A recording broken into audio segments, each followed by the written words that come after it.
अगर कभी किसी पुराने हैंग हो रहे कंप्यूटर या स्मार्टफोन को देखा जाए ना, तो एक बात बहुत साफ समझ आती है। हाँ, वो बार बार स्क्रीन फ्रीज होने लगती है। एग्जैक्टली जब सिस्टम में बहुत सारा कचरा जमा हो जाता है ना, मतलब मेमोरी फुल हो जाए और बैकग्राउंड में हजारों प्रोसेस चलने लगें, तो उस मशीन के पास खुद को बचाने का सिर्फ एक ही रास्ता बचता है, एक हार्ड रीसेट। बिल्कुल, मतलब सब कुछ मिटाकर एकदम शून्य से शुरुआत करना। राइट। तो आज के इस गहन विश्लेषण सत्र में हम मानव चेतना के एक ऐसे ही हार्ड रीसेट पर बात करने वाले हैं।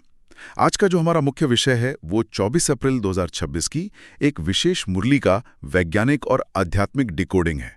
हमारे पास जो स्रोत सामग्री है ना, वो दरअसल पिछले 4 दिनों के ज्ञान यानी फोकस, हैबिट, आइडेंटिटी और कर्मा का एक बहुत ही गहरा अंतिमिकीकरण है। और ये जो एकीकरण है ना, ये कोई मामूली दार्शनिक चर्चा नहीं है। इस स्रोत का जो मिशन है वो एक बहुत ही स्पष्ट और सख्त प्रोटोकॉल पर टिका है। इसमें कहा गया है अब वापस घर जाना है, इसलिए जीते जी मरना है। जीते जी मरना सुनने में थोड़ा भारी लगता है ना? हाँ, बिल्कुल लगता है। अक्सर लोग इस तरह की पंक्तियों को एक मेटाफर या बस एक कविता की तरह लेते हैं, लेकिन आज की इस चर्चा का मकसद ही ये समझना है कि ये कोई किताबी विचार नहीं है, बल्कि ये पूरी तरह से कॉन्शियसनेस शिफ्ट प्रोटोकॉल है। मतलब चेतना के बदलाव की एक पूरी प्रक्रिया। एग्जैक्टली अपनी चेतना को पूरी तरह से एक नए आयाम में शिफ्ट करने की साइंटिफिक प्रोसेस। तो चलिए इसी सिद्धांत से शुरू करते हैं। ये जो जीते जी मरने वाली बात है, जाहिर है कि यहाँ शारीरिक मृत्यु की बात तो बिल्कुल नहीं हो रही है। नहीं, शारीरिक मृत्यु बिल्कुल नहीं। हाँ, तो अगर इसे उसी कंप्यूटर वाले उदाहरण से समझें, तो क्या ये वैसा ही है जैसे इंसान के भीतर का जो पुराना ऑपरेटिंग सिस्टम है, जहाँ हमारी डिफ़ॉल्ट आइडेंटिटी ये होती है कि मैं ये शरीर हूँ या मैं एक पॉडकास्टर हूँ, मैं किसी का दोस्त हूँ। तो क्या उस पूरे सॉफ्टवेयर को डिलीट करके एक नया ऑब्जर्वर या आत्मा का सॉफ्टवेयर इंस्टॉल किया जा रहा है? ये एनालॉजी एकदम सटीक बैठती है यहाँ पर। स्रोत सामग्री में ना इसे देह भान भूल अशरीरी बनना कहा गया है। अगर हम इसे न्यूरोसाइंस और मनोविज्ञान के नजरिए से देखें तो यह दरअसल ईगो डेथ यानी अहंकार की मृत्यु है। Ego death, right. हाँ, विज्ञान में इसे डी आइडेंटिफिकेशन या फिर विटनेस कॉन्शियसनेस भी कहा जाता है, मतलब साक्षी भाव। होता क्या है कि बचपन से लेके आज तक इंसान का दिमाग सर्वाइवल के लिए, खुद को बचाने के लिए एक पहचान बना लेता है। एक इल्यूजन क्रिएट कर लेता है। बिल्कुल, दिमाग हमें यकीन दिलाता है कि हमारा शरीर, हमारी नौकरी, हमारा स्टेटस ही हमारी असलियत है। तो जब कोई व्यक्ति जीते जी मरता है ना, तो उसका मतलब है कि वो इस सर्वाइवल वाले इल्यूजन से बाहर आ गया है। लेकिन यहाँ एक उलझन है। मतलब अगर कोई व्यक्ति ये मान ले कि मैं ये शरीर नहीं हूँ, मेरे ये रिश्ते मेरी असलियत नहीं है, तो क्या वो इंसान बिल्कुल पत्थर या भावनाहीन ज़ॉम्बी नहीं बन जाएगा? मतलब अगर कोई पूरी तरह डी आइडेंटिफाई हो गया तो वो इस दुनिया में काम कैसे करेगा? हाँ, ये एक बहुत ही वाजिब सवाल है और यहीं पर ना सबसे बड़ी गलतफहमी होती है लोगों को। डी आइडेंटिफिकेशन का मतलब भावनाहीन होना बिल्कुल नहीं है, बल्कि यह भावनाओं की गुलामी से आजाद होना है। अच्छा, गुलामी से आजादी। राइट। इसे इमोशनल डिटैचमेंट या वैराग्य कहते हैं। जब इंसान अपनी पहचान को उन चीजों से हटा लेता है, जैसे कि पद, पैसा या शरीर, तो उसका सबसे बड़ा परिणाम ये होता है कि उसका सारा डर खत्म हो जाता है, क्योंकि इंसान डरता ही उसी चीज के लिए है जिसे खोने का उसे खतरा हो। एग्जैक्टली। और जब डर खत्म हो जाता है ना, तो व्यक्ति पैनिक में रिएक्ट करने के बजाय हर स्थिति में सोच समझकर रिस्पॉन्ड करने लगता है। यही वो क्लैरिटी है जो इस नए ऑब्जर्वर मोड से आती है। अरे वाह, ये तो वाकई एक बड़ा शिफ्ट है। मतलब लिविंग से शुरू करके डिटैचिंग और फिर रिटर्निंग का एक पूरा रोड मैप है ये। बिल्कुल। लेकिन जब इंसान को ये समझ आ जाता है कि ये साक्षी भाव इतनी शांति देता है, तो एक बहुत प्रैक्टिकल समस्या आती है। इंसान बार बार उसी पुराने ऑपरेटिंग सिस्टम में लौट क्यों जाता है? हाँ, ये बहुत कॉमन है। मतलब कुछ देर के लिए लगता है कि सब मोह माया है और अगले ही पल हम किसी से बहस कर रहे होते हैं कि तुमने मेरी बात कैसे काटी। ये पुरानी पहचान वापस खींचते क्यों है हमें? ये जो खिंचाव है ना, इसके पीछे ममत्व यानी अटैचमेंट्स का पूरा मनोविज्ञान काम करता है। स्रोत के अनुसार मेरा परिवार, मेरा स्टेटस, मेरा कंट्रोल, ये सब महज विचार नहीं है। तो फिर क्या है ये साइकोलॉजिकल अटैचमेंट लूप्स हैं, एक तरह के मनोवैज्ञानिक फंदे। इंसान का दिमाग इन लूप्स को ना डोपामाइन और कॉर्टिसोल जैसे हार्मोन्स के जरिए पक्का कर देता है। अच्छा। हाँ, तो जब हमें लगता है कि हमारी खुशी किसी इंसान या किसी चीज पर टिकी है, तो हमारा दिमाग बार बार उसी की तरफ भागता है। थोड़ा रुकते हैं यहाँ पर। मेरा परिवार वाला लूप क्या? परिवार से लगाव होने कोई बुरी बात है? मेरा मतलब है, अगर कोई इंसान अपने बच्चों से प्यार ही ना करे तो ये तो कोई अध्यात्म नहीं हुआ ना? ये बहुत गहरा पॉइंट उठाया आपने। प्यार और ममत्व में ना एक बहुत ही सूक्ष्म लेकिन बड़ा फर्क होता है। वो कैसे? देखिए, प्यार का मतलब है स्वतंत्रता देना और निस्वार्थ भाव से देखभाल करना, लेकिन ममत्व का मतलब है कंट्रोल। ममत्व में हमेशा ये डर छिपा होता है कि अगर ये व्यक्ति मेरे हिसाब से नहीं चला या मुझसे दूर हो गया तो मेरा क्या होगा। तो वो जो मेरा क्या होगा वाली भावना है, वो लूप है। बिल्कुल, वही साइकोलॉजिकल लूप है। और इन लूप्स का सबसे बड़ा नुकसान ये है कि ये हमारी मानसिक ऊर्जा को लगातार लीक करते रहते हैं। स्रोत में बहुत साफ कहा गया है कि इसका एकमात्र समाधान कॉग्निटिव अनहुकिंग है। कॉग्निटिव अनहुकिंग? हाँ, यानी इन फंदों से खुद को अनहुक करना और अपनी सारी ऊर्जा को सिर्फ एक यानी शिव बाबा की ओर मोड़ना। तो कॉग्निटिव अनहुकिंग को अगर मैं आज की डिजिटल जिंदगी से जोड़कर देखूं तो ये कुछ वैसा ही है जैसे किसी के स्मार्टफोन के बैकग्राउंड में बहुत सारे भारी ऐप्स चल रहे हों। हाँ, बिल्कुल वैसा ही। मतलब इंसान स्क्रीन पर सिर्फ एक ईमेल पढ़ रहा है, लेकिन बैकग्राउंड में कोई गेम, कोई सोशल मीडिया ऐप या लोकेशन ट्रैकर उसकी सारी बैटरी सोख रहा है। फिर फोन गर्म होने लगता है, बैटरी 1% पर आकर लाल हो जाती है और इंसान पैनिक करने लगता है। एग्जैक्टली। तो वो जो बैकग्राउंड में चलने वाले फालतू टैब्स है ना, जैसे कि बॉस ने मुझे ऐसा क्यों कहा, मेरी पोस्ट पर कितने लाइक आए, उन सारे टैब्स को बंद करना ही असल में कॉग्निटिव अनहुकिंग है। बिल्कुल सही एनालॉजी है ये। और आपने देखा होगा, जैसे ही वो सारे टैब्स बंद होते हैं, फोन के प्रोसेसर की स्पीड अचानक बढ़ जाती है। हाँ, वो फास्ट हो जाता है। हमारी कॉन्शियसनेस के साथ भी ठीक ऐसा ही होता है। जब ऊर्जा उन हजारों दिशाओं से सिमटकर एक जगह एकाग्र होती है ना, तो इंसान को एक असीम शक्ति का अनुभव होता है। ऊर्जा के लीक्स को बंद करने का कॉन्सेप्ट तो एकदम साफ हो गया, लेकिन जब सिस्टम में पहले से ही बहुत सारे वायरस आ चुके हों, मेरा मतलब है हमारे पुराने संस्कार, पुरानी आदतें, पास्ट का ट्रॉमा, तो उस पूरे सिस्टम को शुद्ध कैसे किया जाए? और एक बात और जो अक्सर लोगों के दिमाग में आती है कि क्या इस तरह की गहरी साधना के लिए सब कुछ छोड़कर किसी जंगल या पहाड़ पर जाना जरूरी है? क्योंकि ऑफिस के शोर में या ट्रैफिक जाम में तो ये सब करना असंभव सा लगता है। हाँ, ये एक बहुत ही पुरानी सोच है कि अध्यात्म का मतलब दुनिया छोड़ना होता है। लेकिन ये सोच सामग्री एकदम अलग और क्रांतिकारी नजरिया पेश करती है। अच्छा जी, ये अभ्यास किसी पहाड़ पर नहीं, बल्कि गृहस्थ में, यानी आपकी रोजमर्रा की पारिवारिक और कामकाजी जिंदगी में करना है। स्रोत स्पष्ट कहता है कि गृहस्थ में रहकर भी तीखे हो सकते हैं। लेकिन क्यों? मतलब पर्यावरण तो मायने रखता होगा ना? असल में भौतिक पर्यावरण से कहीं ज्यादा आपकी चेतना मायने रखती है। लेकिन घर में या ऑफिस में तो डिस्ट्रैक्शन सबसे ज्यादा होते हैं ना? वहां तो रोज कोई ना कोई ट्रिगर मिलता है जो गुस्सा दिलाता है। बिल्कुल, और इसीलिए तो गृहस्थ को असली युद्ध का मैदान माना गया है। ओह, रियल बैटलफील्ड। हाँ, सोचिए, जब कोई इंसान एक कंट्रोल्ड माहौल में है, किसी शांत गुफा में बैठा है, तो वहां कोई ट्रिगर ही नहीं है। वहां शांत रहना कोई बड़ी बात तो है नहीं, क्योंकि आपको टेस्ट करने वाला कोई है ही नहीं। सही बात है। असली परीक्षा तो वहां है जहां शोर है, जहां प्रेशर है। इस रोजमर्रा की भागदौड़ में आत्मा को शुद्ध करने के लिए याद यानी योग को एक प्यूरिफिकेशन इंजन बताया गया है। तो ये प्यूरिफिकेशन इंजन काम कैसे करता है? इसके पीछे का मैकेनिज्म क्या है? अगर विज्ञान की भाषा में कहें तो इसे न्यूरोप्लास्टिसिटी और क्वांटम फील्ड के प्रभाव से समझा जा सकता है। जब हम किसी चीज पर फोकस करते हैं ना, तो हमारा ध्यान और हमारी भावनाएं मिलकर एक एनर्जी फील्ड बनाते हैं। ओके। योग का मतलब सिर्फ आंख बंद करके बैठना नहीं है।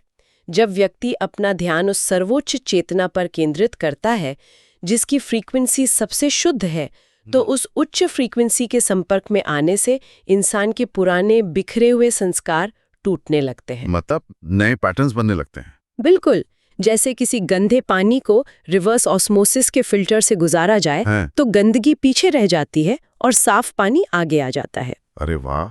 यानी ये कोई पैसिव काम नहीं है, ये एक बहुत ही डायनामिक बदलाव है। और ये बदलाव सिर्फ अंदर नहीं रहता होगा, बाहर भी दिखता होगा, है ना? 100%। स्रोत बहुत साफ शब्दों में कहता है कि उन्नति करने वाले कभी छिप नहीं सकते। ये इंटरनल टू एक्सटर्नल मैनिफेस्टेशन का प्राकृतिक नियम है। अगर भीतर का योग मजबूत होगा ना, तो वो चेहरे की चमक, आंखों की शांति और काम करने की शक्ति में साफ झलकेगा। कोई कितना भी छिपाना चाहे, अगर ज्ञान मजबूत है तो उसकी लीडरशिप में वो स्पष्टता अपने आप नजर आएगी। ये सब सुनकर तो एक सवाल और गहरा हो जाता है मेरे मन में। कौन सा? अगर ये रोजमर्रा की जिंदगी ही हमारा कुरुक्षेत्र है, जहां हर पल हमारी चेतना टेस्ट हो रही है, तो इन सब कर्मों का अंतिम परिणाम क्या होगा? स्रोत में एक लाइन आती है कि अंत में सब कर्मों का साक्षात्कार होगा। हाँ। जब भी साक्षात्कार या हिसाब किताब की बात आती है ना, तो हमारे दिमाग में किसी बाहरी अदालत की तस्वीर बन जाती है। ऐसा लगता है जैसे आसमान में कोई जज बैठा है जो हमारी फाइल देखकर सजा देने वाला है। क्या सच में ऐसा कुछ होने वाला है? ये एक बहुत ही आम लेकिन डरावनी गलतफहमी है जिसे सदियों से पाला गया है। इस स्रोत के अनुसार कोई भी बाहरी जज या अदालत नहीं है। तो फिर सजा कौन देगा? जो होगा वो सेल्फ रियलाइजेशन पेन होगा, यानी आत्मबोध की पीड़ा। आत्मबोध की पीड़ा मतलब क्या? इंसान का अपना ही दिमाग किसी वीआर हेडसेट की तरह उसे उसकी सारी गलतियां दोबारा दिखाएगा। एग्जैक्टली। विज्ञान भी इस बात को मानता है कि हमारा दिमाग हमारे हर अनुभव को रिकॉर्ड करता है। राइट। तो जब वो ईगो डेथ वाली स्थिति आती है ना, जब अहंकार के सारे पर्दे गिर जाते हैं, तब इंसान खुद को उसी साक्षी मोड में देखता है। तब दिमाग एक एक कर्म को रिप्ले करता है। और उस समय इंसान बिना किसी फिल्टर के ये महसूस करता है कि उसने दूसरों को क्या दर्द दिया। जब इंसान अपनी ही गलतियों को बिल्कुल निष्पक्ष आंखों से देखता है ना, तो जो गहरा अपराध बोध और पछतावा पैदा होता है ना, वही सबसे बड़ी सजा है। सच कहूं तो किसी और के द्वारा दी गई सजा से ज्यादा खौफनाक तो ये लगता है कि मैं खुद की नजरों में अपनी असलियत देखूं और उसे झुठला भी ना सकूं। बिल्कुल। और इसीलिए इस पूरे स्रोत का एक बहुत बड़ा सिद्धांत है, prevent is greater than repent. मतलब पछताने से बेहतर है बचाव। गुजरने से कहीं बेहतर है कि आज ही बचाव कर लिया जाए। इसी संदर्भ में एक बहुत ही दिलचस्प कॉन्सेप्ट आता है जिसे हम स्पिरिचुअल करेंसी कह सकते हैं। स्रोत में इसे इज्जत कहा गया है कि ऐसा कर्म ना हो जो बाप की इज्जत जाए। इज्जत। अक्सर समाज में तो इज्जत का मतलब ये होता है कि लोग मेरे बारे में क्या सोच रहे हैं या मेरा रुतबा क्या है। यहाँ पर स्पिरिचुअल करेंसी का क्या मतलब है? यहाँ इज्जत का मतलब कोई सोशल दिखावा नहीं है, ये आध्यात्मिक सत्यनिष्ठा है। इसे ऐसे समझे कि इंसान के पास ऊर्जा का एक बैंक बैलेंस है। जब वो कोई ऐसा काम करता है जो उसकी आत्मिक पहचान के खिलाफ है, जैसे झूठ बोलना या किसी का दिल दुखाना, तो वो महज एक गलती नहीं करता, बल्कि वो सीधे सीधे अपनी स्पिरिचुअल करेंसी को नष्ट कर देता है। उसका एनर्जी लेवल तुरंत नीचे गिर जाता है। ये तो इंसान को उसके हर एक कदम के प्रति बहुत ज्यादा जवाबदेह बना देता है। बिल्कुल। तो अब सबसे अहम बात पर आते हैं। ये सारा मनोविज्ञान बहुत गहरा है, लेकिन इसे एक आम इंसान अपनी भागदौड़ वाली जिंदगी में उतारें कैसे? मतलब एक सिस्टम के रूप में इसे रोज कैसे लागू किया जाए? क्योंकि मीटिंग्स में या बच्चों को स्कूल छोड़ते वक्त ये भारी भरकम बातें याद रखना तो नामुमकिन सा लगता है। और यही इस स्रोत की सबसे बड़ी खूबसूरती है। ये सिर्फ थ्योरी नहीं देता, बल्कि एक प्रैक्टिकल ट्रांसफॉर्मेशन सिस्टम भी देता है। इसकी शुरुआत होती है सुबह की डेथ प्रैक्टिस से। Death practice? नाम सुनकर ही कोई भी थोड़ा डर सकता है, लेकिन मैं समझ रहा हूं कि ये सुबह सुबह उसी ऑब्जर्वर मोड में आने की एक्सरसाइज है। जी बिल्कुल। सुबह सिर्फ 10 मिनट बैठकर पूरी तरह से ये विजुअलाइज करना है कि मैं एक ऊर्जा हूँ, ये शरीर सिर्फ एक इंस्ट्रूमेंट है और मुझे वापस अपने असली घर जाना है। ये 10 मिनट की प्रैक्टिस ना पूरे दिन के लिए दिमाग का ऑपरेटिंग सिस्टम सेट कर देती है। कोई इंसान ट्रैफिक में फंसा है और किसी ने अचानक अपनी गाड़ी आगे लगा दी, उस वक्त तो सारा साक्षी भाव हवा हो जाता है ना? हाँ, वो तो है। उस समय के लिए एक एक्शन फिल्टर दिया गया है। वो क्या है? कोई भी रिएक्ट करने से पहले खुद से 2 सवाल पूछने हैं। पहला, क्या मेरा ये रिएक्शन मेरी स्पिरिचुअल करेंसी को बढ़ाएगा या घटाएगा? अच्छा। और दूसरा, अगर सब लोग मुझे कॉपी करें तो क्या होगा? ओहो, अगर सब लोग मुझे कॉपी करें तो क्या होगा? ये सवाल तो किसी को भी तुरंत ब्रेक लगाने पे मजबूर कर देगा। है ना? बिल्कुल। अगर मैं सड़क पर गालियां दे रहा हूं और सोचो कि दुनिया का हर इंसान मेरी तरह गालियां देने लगे, तो दुनिया तो एक सेकंड में नर्क बन जाएगी। ये फिल्टर तो बहुत पावरफुल है। इसके साथ ही एक और अभ्यास है, अटैचमेंट ट्रिगर कैच। दिन भर में जब भी बहुत तेज गुस्सा आए या डर लगे, तो उस भावना में बहने के बजाय तुरंत एक साइंटिस्ट की तरह रुककर लिखना है कि ये किस ममत्व से पैदा हुआ है। सेल्फ अवेयरनेस का टूल। हाँ, और इन सब के बीच एक साइलेंट सर्विस का भी जिक्र है। हाँ, मैंने भी पढ़ा था। बिना बोले कम से कम 10 लोगों को शुभ भावना देना। मुझे तो लगता है कि यह आध्यात्मिकता का सबसे सुंदर प्रयोग है। मतलब बिना क्रेडिट लिए बस दूर से किसी के लिए अच्छी भावनाएं भेजना। और मजे की बात यह है कि जब कोई इस तरह की सेवा करता है ना, तो सामने वाले से ज्यादा खुद उसका अपना एनर्जी फील्ड शुद्ध होता है। बिल्कुल। इन सभी अभ्यासों को समेटते हुए स्रोत एक आध्यात्मिक समीकरण सामने रखता है। याद और ज्ञान, ये दोनों मिलकर एक सतोप्रधान स्थिति का निर्माण करते हैं, जिससे एक ऊंची तकदीर बनती है। जरा रुकते हैं। हाँ, ये सतोप्रधान स्थिति क्या है?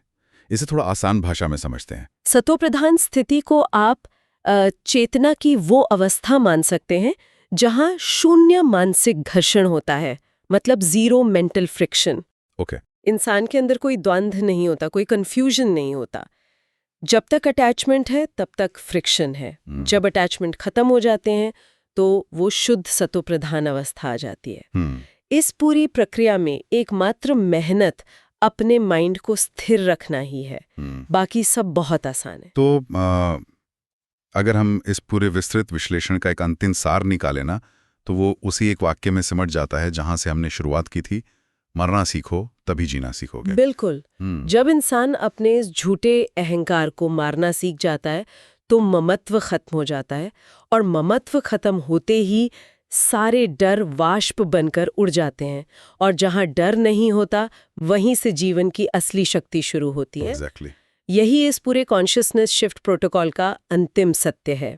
आज की इस चर्चा ने वाकई कई बने बनाए ढांचों को हिलाकर रख दिया है, लेकिन इस विश्लेषण को खत्म करने से पहले एक नए और थोड़ा अलग विचार पर आते हैं। जी। हम सब जानते हैं कि आज की दुनिया में हर चीज क्लाउड पर अपलोड हो रही है। हमारा सारा डेटा सर्वर पर सेव हो जाता है। जरा सोचने वाली बात है, अगर चेतना शरीर के खत्म होने के बाद भी बनी रहती है और हमारे सारे कर्म, हमारे अटैचमेंट लूप्स किसी यूनिवर्सल हार्ड ड्राइव में अपलोड हो रहे हैं, तो हम मानवता के कलेक्टिव नेटवर्क में कैसा डेटा फीड कर रहे हैं? क्या हम अपने डर और मेरा के वायरस को उस अनंत नेटवर्क में छोड़ रहे हैं जो भविष्य की पीढ़ियों को भी करप्ट करता रहेगा?